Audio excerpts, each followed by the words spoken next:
Grabe. Nasa study room yung patay, hindi man lang nakita doon. Kilala kong kaliskis mo, oy.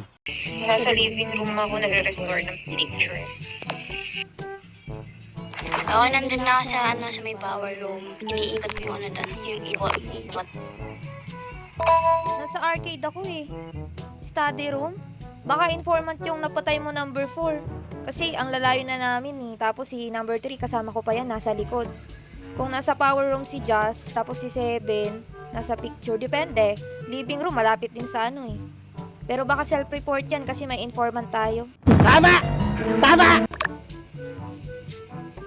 Yes, possible may informant. Pero rin kasi, hindi rin natin may iwas yung iba dito sa sabi, nasa ganyan lugar, pero sila yung killer. Siyempre, ilalayo nila yung sarili nila sa crime scene.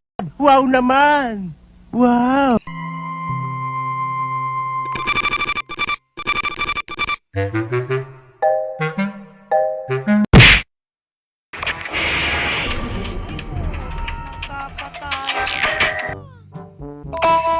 Kapatayan si sino ba to?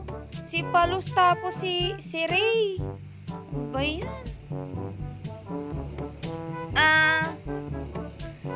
Number 4? Ay, sino bang tatanungin ko dito? Number 4, buhay pa ba yung celebrity o patay na?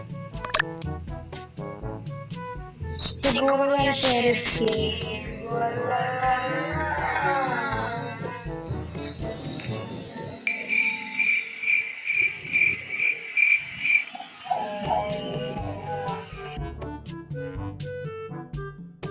Nakita ko pa yan si number 3. Dumaan dun sa hall. Hindi na ako gumagalaw dun kasi tapos na yung task ko eh. Or na tayo. Sheriff K. Party to si Por. Or na tayo, na informant yan eh. Kanina pa yan eh. Hindi ako na-informant. Ikaw rin. Malakas ako. Tayo.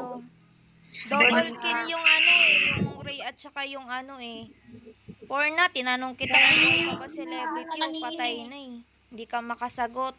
Uy, sinagot ko kanina. Baka ikaw killer. Ikaw killer. Por na. Hindi mo marinig.